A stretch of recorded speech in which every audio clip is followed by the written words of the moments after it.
Welcome to All Villa, No Filler. Remember to subscribe to the show, follow us on Spotify, Apple, YouTube, and wherever you get your podcasts. Today, transfer guru Fabrizio Romano said Aston Villa are interested in Feyenoord fullback Lutsharel Geertruida. Today, I'm joined by Dutch football expert Joe Baker. He's been based in the Netherlands as a freelance football writer for the last 4 years and formerly ran an Eredivisie blog called The Oranje. Best of all, he's been to a lot of Feyenoord games in that time, so I'm sure he's seen a fair bit of Geertruida in the flesh. Joe, welcome to the podcast. How would Thank you you. how would you describe Geertruida? Well, firstly, thanks for having me. Really nice to be invited. Secondly, it's probably worth Villa fans knowing how to pronounce his name. It's quite a tricky one. It's actually Geertruida, which is very, very difficult. It's also quite hard to spell as well. But yeah, how would I describe him? Very good. So, Feyenoord, as you mentioned, is probably my main team here in the Netherlands, even though I live in Amsterdam. And it pains me in a way to see that he might be leaving the Eredivisie for this season, but it doesn't surprise me.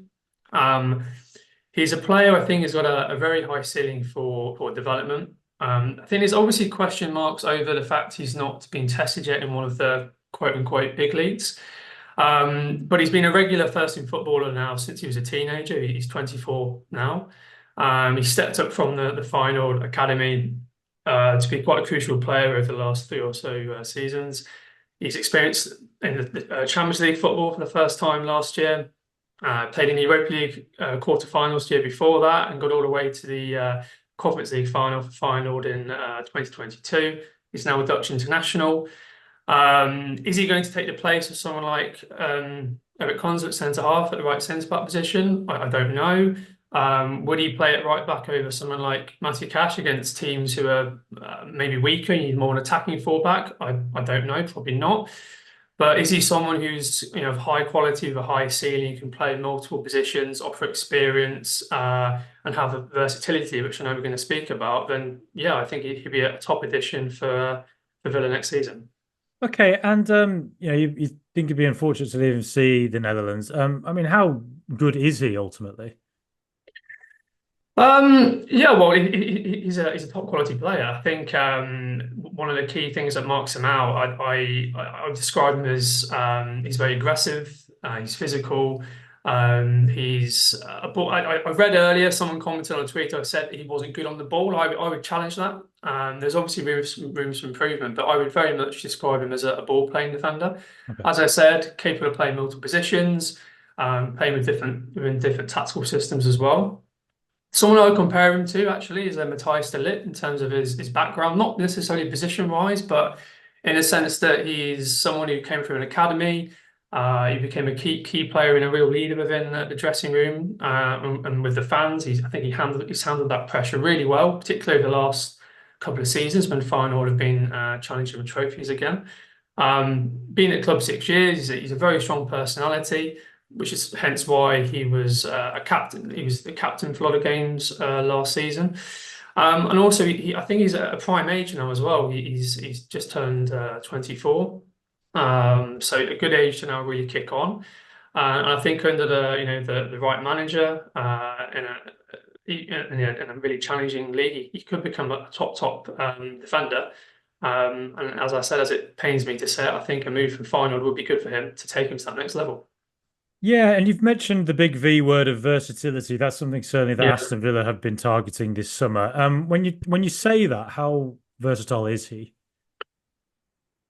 Well, I took a bit of time to look at some of the numbers earlier just to kind of put some evidence to this. So it doesn't sound just like it's my opinion, but in his career to date, he's played almost 150 times as a right back, but also almost 100 times as a centre half as well. And he's actually also played 20 times as a defensive midfielder as well, with five times as a left back. That's been within a back fours and also as a back three as well.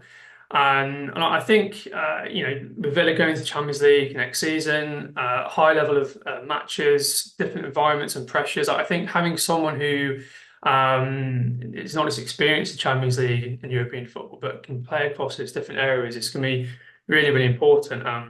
You saw some of the injuries Villa had last season in crucial areas. Having someone like Geertruida to step in would be really vital.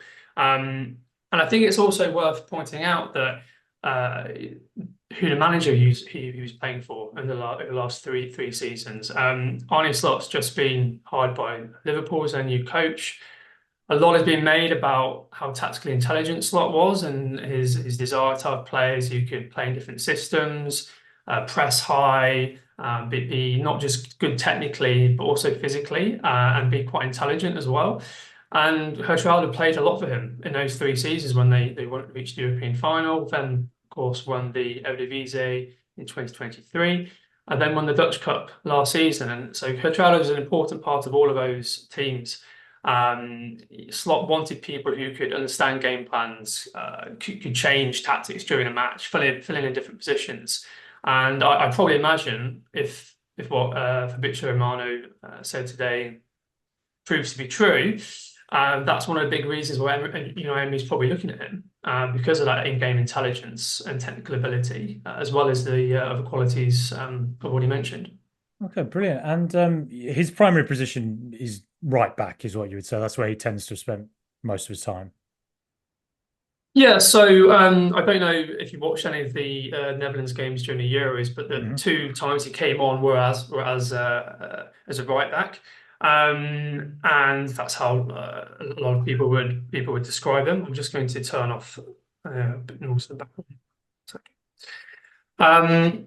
But I would say from watching him last season in particular, you see that he's actually progressed a lot more into someone who makes a lot of impact in the attacking areas of the pitch as well. So he makes a lot more forward runs now than he used to. He steps into the centre midfield quite a lot, driving with the ball. He is able to fill in at right centre back a few times during matches when there's been an injury or Slot at the time wanted to change things up tactically, bring on a more slightly attacking fullback and shifting Geertruida inside. And I think watching him last season, that was something you really saw actually compared to the season before. I think in 2023, he was predominantly a right back who would be very physical, put tackles in, move the ball up to the right winger, hold back, slot inside to centre back. I think last season you saw him a lot more being that person who was actually, whether from right back or centre back, stepping into midfield more with the ball, making, when he's at right back, lots of runs into the deep right midfield position. In a way, you would see that Denzel Dumfries doing quite a lot for in the Netherlands, appearing at the back post. So I think he actually has a lot of strings to his bow in that sense in terms of his positional play. I think there's room for improvement. Some of his ability on the ball and under pressure sometimes could be better. Some of his decision making maybe, but with players like Geertruida, it's easy to forget he's only 24 years old. And there's lots of room for improvement in that sense. He's by far the finished product, but he's still a good product as it stands. And I think if Villa are looking for a modern defender who can do different roles, for example, once Boubacar Kamara's back and you want someone to step forward to support him if your midfielders are pushing on, or alongside Onana, I think he'd probably will be better suited to doing that role than a Castro or Konza, in my personal opinion. And I'd be quite excited to see how he would develop under Emery. Okay, and obviously sometimes players jump from the Eredivisie into the Premier League, and at times the adaptation is quite difficult just because I think the Premier League probably is just a slightly faster and stronger league, more physical, I guess. Do you think he'd have the profile to adapt to that physicality were he to come over to the Premier League? I mean, the proof is in the pudding. We have to see once he was actually playing. But from what I've seen, without doubt, I think he's one of those footballers who, when you watch him, you're drawn instantly to that physical side, maybe to the detriment of the other attributes that he has. Obviously, he's not been tested in the Premier League yet, and as you say, the Eredivisie is a very different kettle of fish to the Premier League. But from what I've seen, I think he would hopefully seamlessly be able to make that step up. And talking about physicality, it's not just coping with speed and aggression, it's also your physical endurance and injury record. And it's worth pointing out that last season he played, I think, almost 50 games in all competitions, and he only missed one, and that was Mm. because of illness. So, hopefully, touch wood, not cursing the guy, but his injury record has been pretty decent over the last 12 months. And, again, we were talking about squad depth, and that's something really clubs should be looking at when they're signing people, that physical durability. That's an absolutely brilliant point because, as you know, particularly in the Premier League last season, the sheer number of injury crises at different clubs, including Yeah. Aston Villa, was just absolutely off the scale, and it probably Yeah, leads to wider questions about how often players are playing, of course. and we're probably hitting breaking point for how much we can push these guys, really. But yeah, to Yeah. hear that about Geertruida, I'll ask you to pronounce his name again. It's okay, don't worry. Geertruida, is that close Yeah, to so it? it's Zielinski, but the thing is that the Dutch have a very like they say with their G's, which is something I'm still trying to learn how to do. So if any Villa fans watching this, just say Geertruida. It's absolutely fine. Okay. It's not a problem. Okay, Geertruida. But last season Feyenoord, 8 goals, 5 assists Hmm. for a guy who plays mainly at fullback. That's really good. Yep. Yeah, I mean, look, that was actually the best return of his career to date, and Mm. that kind of supports what I said earlier about his changing role within the team and how Slot noticed something in him and looked for him to add more strings to his bow and develop his game in that sense. He certainly progressed into more generally progressive and confident player in that final third, as I said. I don't think last season was his best season. It was still very good. But I don't think many of the final team last year were as good as the campaign before. Mhm. And I think in that 22-23 season in particular, he was absolutely fantastic. That final team absolutely dominated the Eredivisie. I think it was Geertruida who scored the winning goal away at Ajax to basically secure the Eredivisie title, and that was the first time they'd won away in Ajax since 2005. Mm. And I don't think many of the team replicated it last season. But having said that, they still won the Dutch Cup, which Geertruida was captain for in that match, and he was captain for the majority of the 47 games that he played in all competitions. And I also think he showed a lot of personality last season because I think it was mentioned earlier online.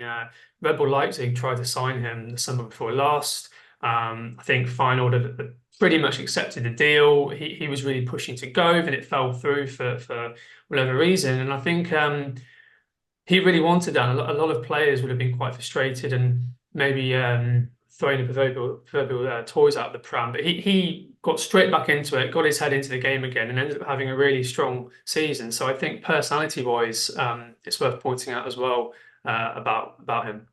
Okay, and I did see the Netherlands in the Euros. Ollie Watkins delivered a late Yeah, moment of joy for them. yeah, But one game that really stuck out to me in the Euros, one of my favorite games was Austria versus the Netherlands, and I do remember yeah. him playing in that. So how much of a regular is he in the Dutch national team nowadays? Well, firstly, as you referred to it, that moment when Watkins scored was a slightly awkward one for me. I was in the one English pub in Amsterdam with a lot of Dutch fans and got a fair amount of abuse cycling back home in my English shirt afterwards. But yeah, that was a great moment for Watkins in England, if not for the locals here. But yeah, to actually answer your question, no, he's not a regular. But I think that reflects more the quality and depth that the Dutch currently have in defence, as Yeah. opposed to any criticisms of Geertruida as a player. At the moment, I know I said he's versatile, but you look at the list of players he's competing against, the likes of De Ligt, who I've already mentioned and didn't play at all in the summer, Nicky van der Ven, you've still got Virgil van Dijk and Stefan de Vrij, who started in a tournament, wrong side of 30 now, but still playing. Nathan Ake, you've got Jurien Timber coming back, Sven Botman, and a right back. You've already got Denzel Dumfries and Jeremy Frimpong. I think it says a lot to Geertruida's qualities and versatility that he was even selected in the squad based on a lot of those available players. And I think that versatility has been really important for why he's been selected. I think he's got 11 caps to date. And it's worth pointing out they've been in different positions. I think in the Euros, he was mainly used at right back, as you mentioned. But before then, all of his appearances were, I think, 7 caps as a centre back, either in a 2 or in a 3, which is worth pointing out. And I think you probably may have noticed if you watched the game in that match against France, when it was 0-0, there was that controversial Xavi Simon's goal disallowed.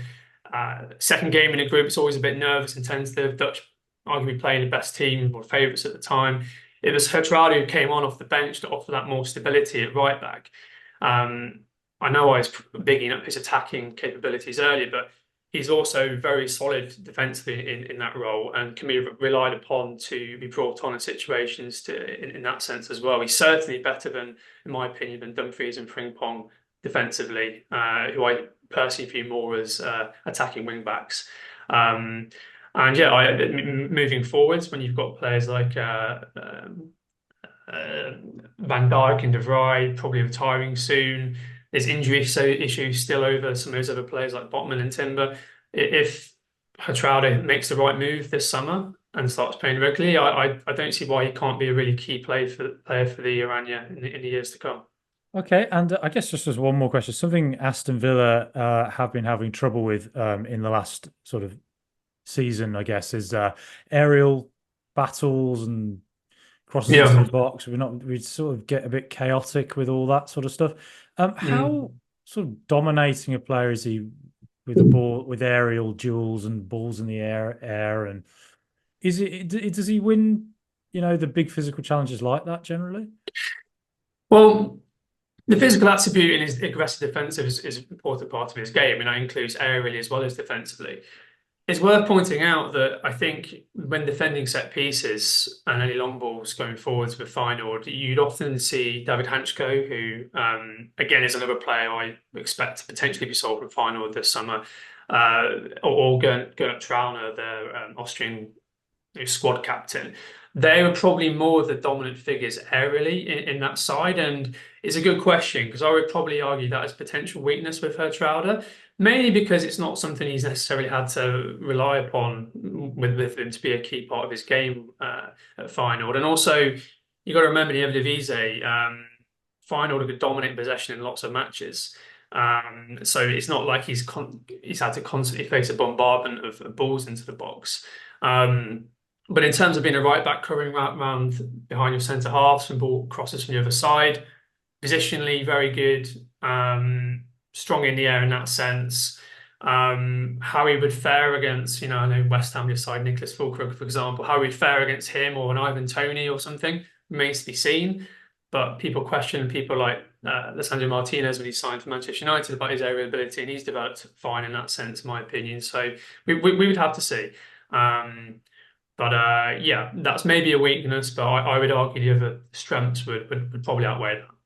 Okay, brilliant. It's been absolutely fantastic to chat to you, Joe. A pleasure. Do you want to just tell us where we can find you online and find your work? Yeah, that's very kind. Thank you. Yeah, so I'm on Twitter just as Joe Baker 21, not because I'm 21 unfortunately anymore, but that's when I set up my Twitter now X account years ago. If you want to check it out, I used to write a website as you referred to called The Oranje. The link is in my bio, and I also do freelance bits every now and again for different fanzines from the Premier League. For example, This Is Anfield as being the most recent one. And you normally find me commenting and or get offering my opinion on things all related to Dutch football and related to the Premier League as well. So do give me a follow or engage me with that in that way if you want to as well. Brilliant. Thanks so much for coming on, Joe. My pleasure. Nice to meet you. Thanks for having me.